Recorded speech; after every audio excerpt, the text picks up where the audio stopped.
Fala, meu lindo! Meu lindo, minha linda! Aleluia! É lindo! Eu tô feliz de estar aqui com você. Coisa linda, coisa fiel. Ei, lindo, grava isso que eu vou te dizer. Deus tem um plano com você. Eu quero que você grite no Uber, no ônibus, quer que você diga: yes! Deus tem um plano comigo. Exato, você não é um acaso, você não é um acidente da história. Deus sonhou com você antes de você se formar no ventre da tua mãe. Há um projeto de Deus com você. E Deus não tem filhos favoritos, Deus tem filhos que amam a Ele e colocam Ele no centro da sua vida. Então eu quero dizer para você: o plano de Deus é perfeito e Ele não será frustrado. E isso é só para que você entenda. Não importa absolutamente nada. Se tiver um plano, o plano vai acontecer. Amém? Antes de a gente ir para essa mensagem, eu quero só te pedir uma coisa muito importante. Você pode ser apenas um espectador, mas a gente não é mais um canal do YouTube há muito tempo. Nós já somos quase 11 milhões de pessoas aqui no YouTube. Você tem noção? Eu quero que você saiba que tem gente que acorda segunda-feira com o reloginho despertado 7 horas e só sai de casa depois de uma mensagem. Então isso não é mais um canal, é muito tempo. Isso é uma comunidade. E eu quero convidar você para ser parte do que Jesus está fazendo, para viver o melhor de Deus para a sua vida. Então me ajuda a fazer com que esse vídeo vá mais longe. Curte o vídeo. Quando você curte, o YouTube entende que é algo relevante. Comenta, compartilha isso, manda para os amigos, manda nos grupos da família, coloca no seu perfil lá do Instagram e faz com que todo mundo veja aquilo que está abençoando você. E claro, se inscreve no canal, ativa o sininho. Toda segunda às 7 horas da manhã tem uma palavra de Jesus para você aqui, uma palavra de esperança, de fé, sabe, que vai colocar você para cima, sangue nos teus olhos, paixão por Jesus. E quinta-feira nós temos uma mentoria de vida, direção, maturidade para sua fé, 7 horas da manhã. E no SBT, exatamente isso. Olha o que Deus está fazendo para o Brasil inteiro. 7:30 da manhã tem o Bom Dia Esperança. Então eu quero que você seja parte. Vamos viver isso junto. E por último, eu quero convidar você a ser parte da nossa associação evangelística. Deus tem feito coisas lindas. Nós acabamos de inaugurar uma escola lá no Paquistão. Você tem noção? Crianças que eram escravas das fábricas de tijolos agora estão estudando, sendo cuidadas. E o nome da escola é Preach. Preach significa pregar. Elas estão sendo alcançadas pelo Evangelho de Jesus. E eu quero que você seja parte disso. Você pode ser um voluntário, você pode ser um aconselhador, um capelão, um doador. E todas as informações que você precisa estão aqui abaixo. Entra no Instagram da nossa associação e você vai ver tudo o que Jesus está fazendo. E agora eu só tenho um convite para você. Vamos pro vídeo.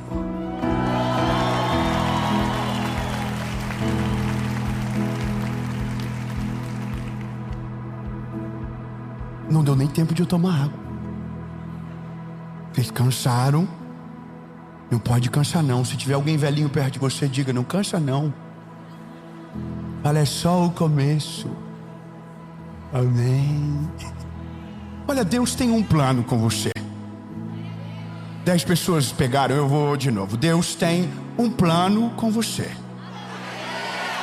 Eu me sentiria mal de saber que Deus tem um plano com você e não tem um plano comigo. Acho que uma parte tóxica do meu relacionamento é que eu tenho ciúme. E eu não ia ficar muito feliz sabendo que Deus tem filhos preferidos.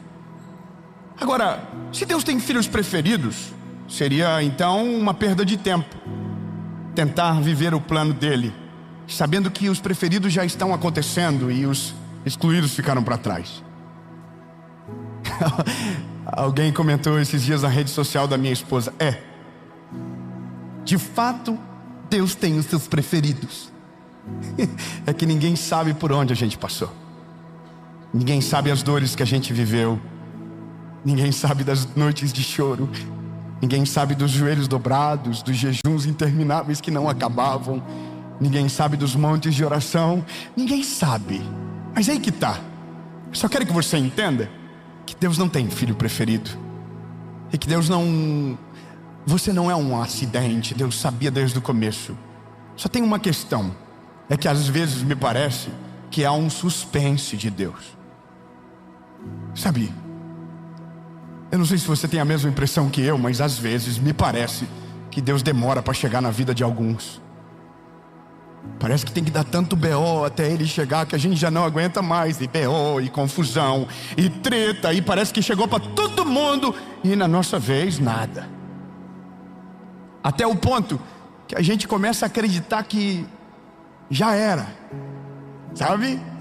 Já era, tarde demais para viver esse negócio de evangelho. Hoje um direct que me tocou na hora certa. Como Deus é bom. Uma senhora comentou para mim no meu direct, e eu vi por um acaso. Ela dizia: eu sinto que me perdi no tempo e não dá mais para viver. Nada de Deus para minha vida. Interessante como Deus é tão pontual de chegar à mensagem certa no dia que a resposta nasceu no meu coração para isso. Eu quero ler um texto com você.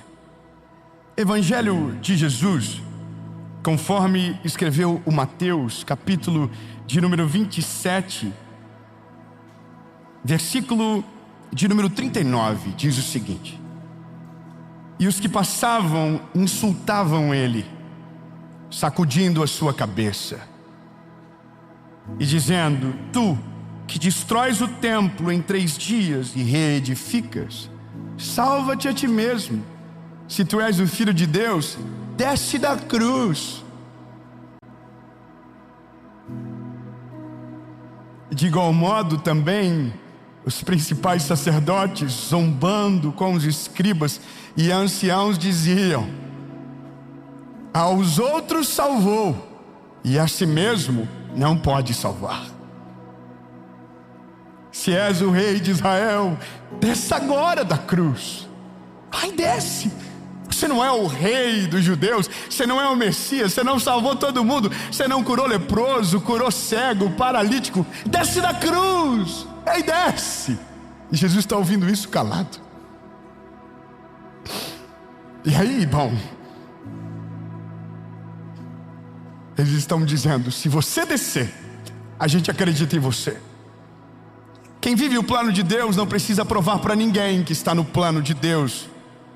Quem vive no plano de Deus não depende de aprovação de alguém e que alguém acredite. Quem vive o plano de Deus confia na direção de Deus e ponto. Então o que alguém diz não importa. O que alguém, sabe, a aprovação de alguém não muda o cenário do filme. Jesus está na cruz ouvindo tudo isso, sendo humilhado, zombado, envergonhado, chicoteado, machucado. Pediu água e deram vinagre. Humilharam aquele que curou leprosos, curou paralíticos, deu vida aos cegos, ressuscitou pessoas do mundo dos mortos. Lázaro estava morto 4 dias. Ele chegou e chamou Lázaro para fora. A mulher tinha um fluxo de sangue há 12 anos. Ele chegou e o fluxo de sangue cessou. Chamou ela de filha. A filha do Jairo morreu e ele ressuscitou. O cego Bartimeu não via e agora vê. Os 10 leprosos não eram acessíveis ao templo, não podiam porque eram impuros, e agora foram curados. O paralítico do tanque de Betesda, 38 anos, não conseguia andar. Jesus chegou e ele começou a andar. A mulher, sabe, a mulher do poço de Jacó estava perdida e Jesus deu direção a ela. Ele curou, ele fez, multiplicou pão, peixe, fez tudo, vivendo o plano de Deus. E agora é esse homem que está na cruz. É esse homem que está todo manchado de sangue. É esse homem que está todo cortado de chicote. É esse homem, era o nosso Salvador. Eu não consigo falar disso sem me doer. Eu não consigo tentar Imaginar isso sem saber que era inocente, completamente inocente, e agora está no meio de dois ladrões. Era um homem que foi trocado por um bandido. Soltaram Barrabás e colocaram ele. Isso era um símbolo, era um sinal. Provavelmente pessoas que foram curadas por ele estão no meio da multidão dizendo: solta Barrabás. Só aguenta isso quem está vivendo um plano maior. Só sobrevive a isso quem sabe que Deus está fazendo algo maior. Só resiste quem sabe que Deus está no controle. Só aguenta quem entendeu que nem sempre o plano de Deus nos leva para um mar de rosas, mas às vezes Ele nos leva para o meio de um deserto dolorido, mas porque o final será muito maior do que o começo. Só aguenta quem entendeu que Deus está no controle e ponto. É fácil? Não. Não é fácil. Dói demais, dói demais. Só que aí ainda há uma esperança. Qual é a esperança? Alguém vai tirá-lo da cruz. Os 12 discípulos vão começar uma rebelião, vão se voltar contra os soldados romanos, vão gerar um motim de convencimento no meio da multidão que pediu para que Barrabás fosse solto. Mas a Bíblia diz que enquanto tudo isso está acontecendo, um discípulo está negando, o outro está recebendo 30 moedas de prata. Até quem era para estar junto está longe. Você entende a loucura do negócio? E Jesus está na cruz. Só que eu quero que você lembre, toda vez que eu falar uma coisa dolorida, diga: mas Deus tem um plano. Então eu vou falar de novo, Ele está na cruz. Pedro está negando Ele. O chicote está cantando. Deram vinagre ao invés de água. A situação da sua vida saiu do controle.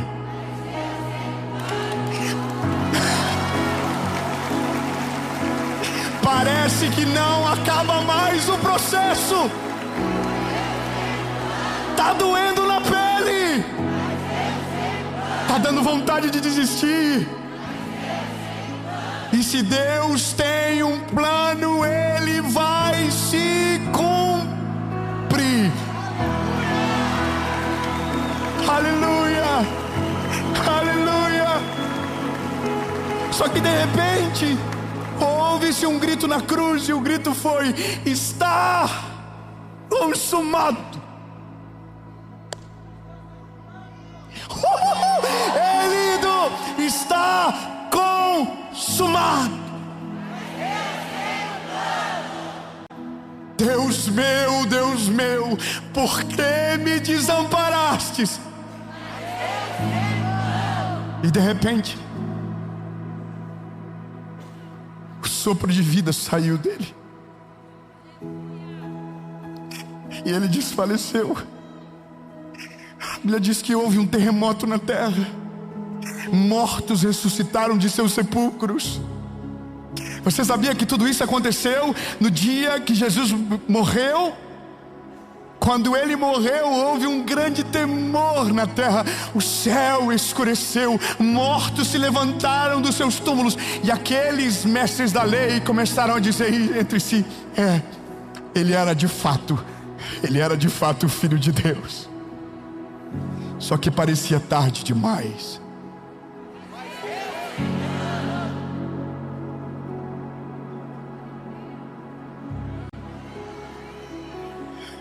Você está pegando. José de Arimateia comprou um túmulo, entregou o túmulo dele, na verdade, da família, para Jesus. E ele foi colocado dentro do sepulcro porque estava morto.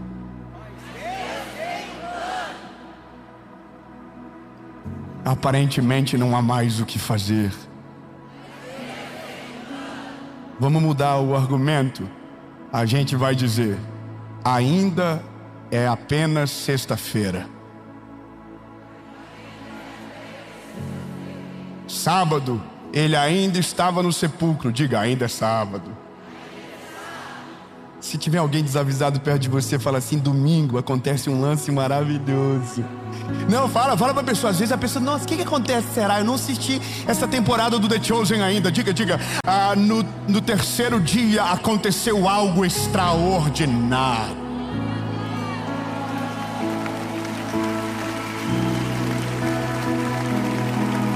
No terceiro dia, você não vai celebrar Pokémon. Você vai pular da cadeira. Tudo acabou, não tem mais esperança. O Salvador morreu. Aparentemente acabou todas as esperanças. Não há mais movimentos para que Deus realize. Não há mais chance para que o milagre aconteça. Só que ao terceiro dia, o anjo desceu do céu, removeu a pedra, e aquele que estava morto ressuscitou.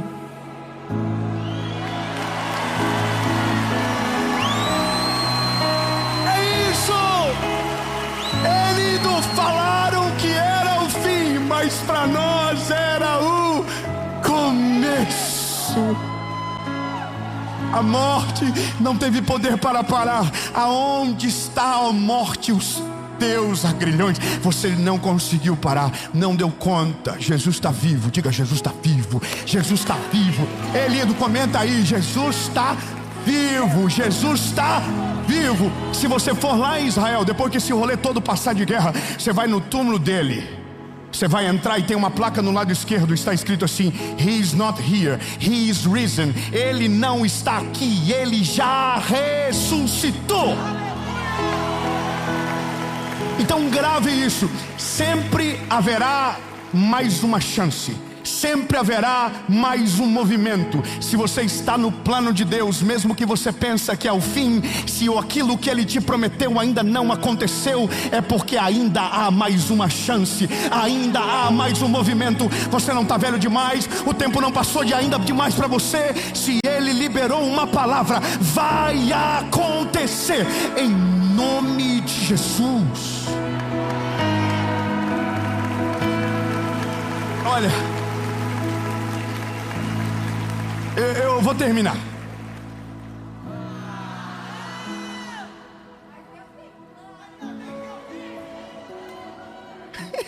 Eu achei estranho agora. Se Ele já ressuscitou, a mensagem já não precisa de mais argumento.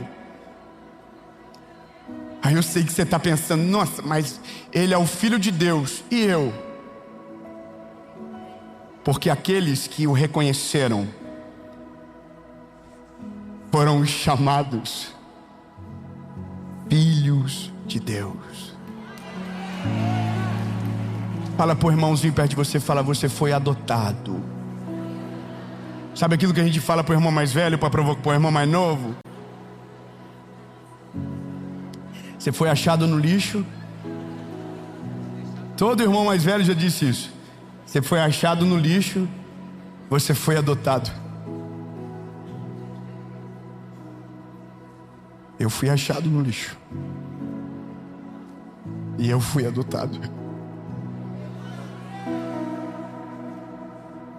Eu estava longe, eu estava sujo até o cabelo, eu não merecia Ele.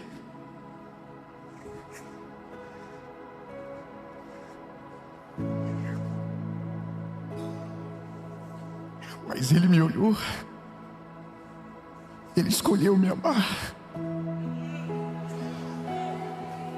Ele escolheu me amar. Ele morreu por mim quando eu ainda era um lixo, um pecador sujo, imundo. Ele escolheu nos amar. Ele escolheu nos amar. O amor da adoção, ele é diferente, porque ele é uma escolha, e Ele escolheu nos amar. Ele escolheu me amar. E Ele não só me amou com amor profundo, Ele não foi só com palavras, Ele deu a vida para que eu pudesse ter a vida que eu tenho hoje. Ele morreu a minha morte para que eu tivesse a vida dele hoje. Ele escolheu me amar. Eu não escolheria me amar, mas Ele escolheu me amar.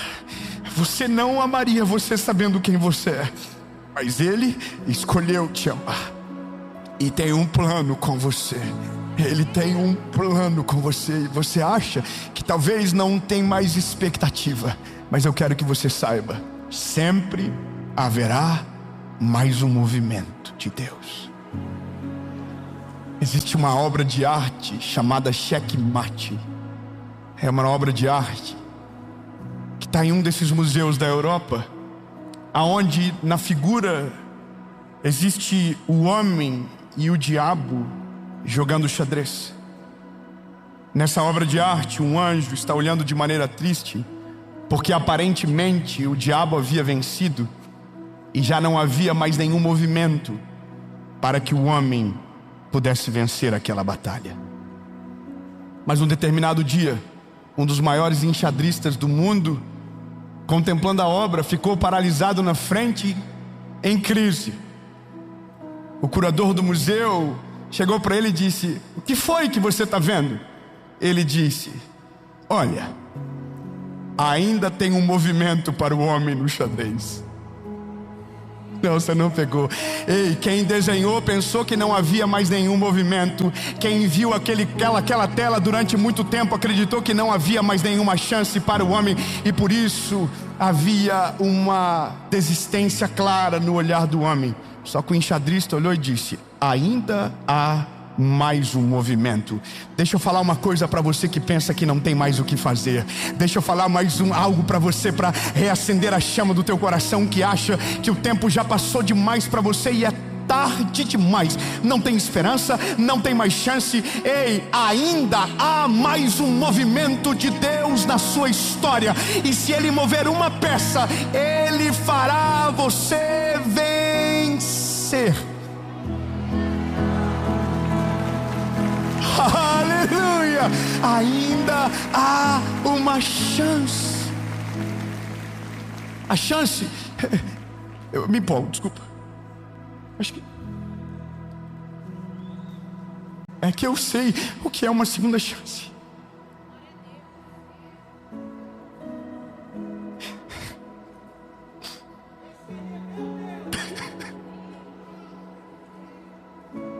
Esse aí é meu Deus. Quando eu comecei a pregar, eu tinha 20 anos. A primeira mensagem que eu preguei devia ter umas 30 pessoas me ouvindo. Não havia teologia profunda na minha mensagem. Era apenas um menino que tinha vivido uma segunda chance. As minhas primeiras mensagens eram tão simples. Ainda são, mas eram ainda mais. Eu via Jesus em tudo. Eu via Jesus nos detalhes. Eu via Jesus em tudo. Quando eu comecei a pregar, eu ouvia pessoas dizendo que eu tinha que ser menos emocionado, que eu não devia chorar tanto.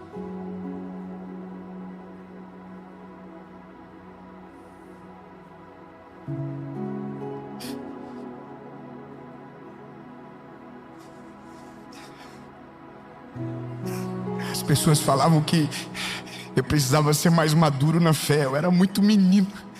Um dia alguém fez um vídeo lá no começo, dizendo que era para ter cuidado com essa fé infantil, de pedir Deus, pedir para tudo, tudo para Deus, porque tinha ouvido uma mensagem minha que eu havia dito que até para atravessar a rua eu orava pedindo direção.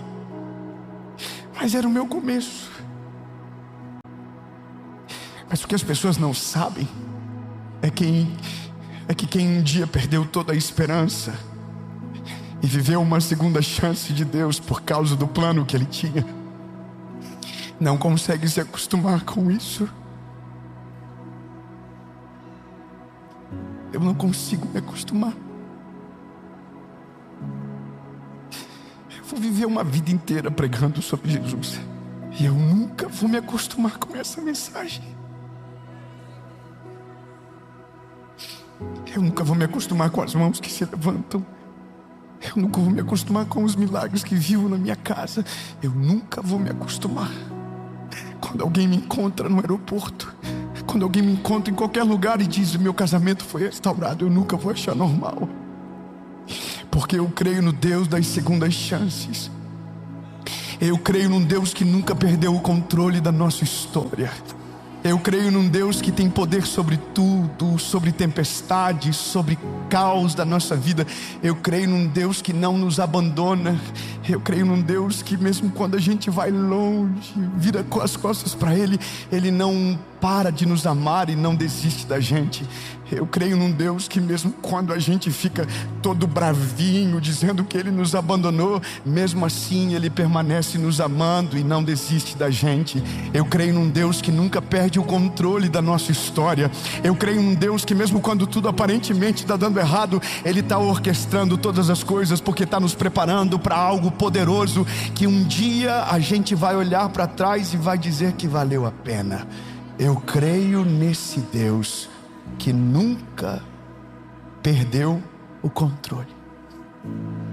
Sabe?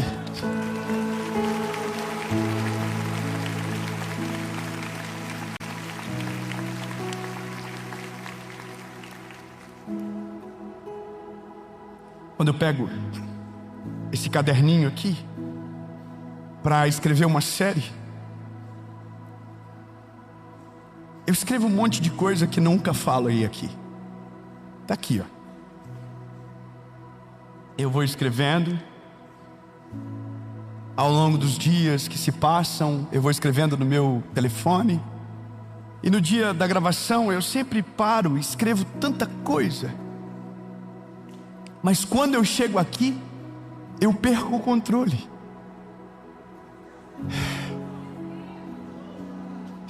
Eu vou te falar algo difícil de entender, mas é importante. Às vezes, o que a gente mais precisa é perder o controle de tudo, para que Deus possa assumir o controle total. Quando nós perdemos o controle, é aonde Deus entra com a excelência do seu poder e da sua glória, para fazer aquilo que estratégia humana não consegue, para fazer aquilo que sabedoria humana não dá conta, para ir além de qualquer diagnóstico, para contrariar qualquer expectativa de homem. É quando a gente perde o controle. Quando você perde o controle, Deus entra e assume a circunstância, e aquilo que você tentou sozinho a vida toda, no dia que você perder o controle, você vai descobrir que quando Deus coloca a mão, aonde havia guerra, a paz se instala. Aonde havia caos, a paz desce. Aonde havia dúvida, a certeza se manifesta. Aonde havia problemas insolúveis, o milagre chega. Porque mesmo você pensando que você perdeu o controle, Deus nunca perdeu o controle. Ele sempre esteve olhando para você. Ele sempre esteve cuidando de tudo. Mas a maior expectativa de Deus sobre nós é quando a gente diz: Deus, eu não quero mais controlar sozinho. Eu quero que o Senhor controle. Senhor, eu quero viver o teu plano para mim.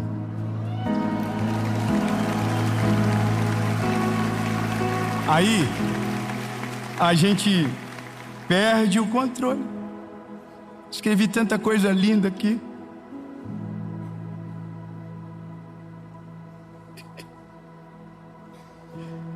Olha que coisa, não falei nada disso. E não precisa. Porque é bom quando Ele assume controle. É muito melhor quando Ele assume o controle. Deus, obrigado, porque o Senhor sempre esteve no controle de tudo. Jesus, o teu plano é melhor do que o meu. Os teus sonhos são melhores do que os meus. Ei, reconheça isso. Os planos de Deus são melhores do que os seus. Jesus, os teus planos são melhores do que os meus. Obrigado por cuidar de mim. Obrigado por não me abandonar. Obrigado por não desistir de mim. Obrigado, Jesus, porque Tu é tão maravilhoso que vivendo uma vida toda te agradecendo não será o suficiente, porque nunca conseguiremos pagar o amor que o Senhor nos entregou. Jesus, no meio do caos da nossa história, assume o controle completo da nossa vida, das nossas decisões, da nossa família, dos nossos filhos, dos nossos negócios. Em nome de Jesus, Pai. Mesmo que pareça o fim, ainda há uma chance. Em nome de Jesus. Amém.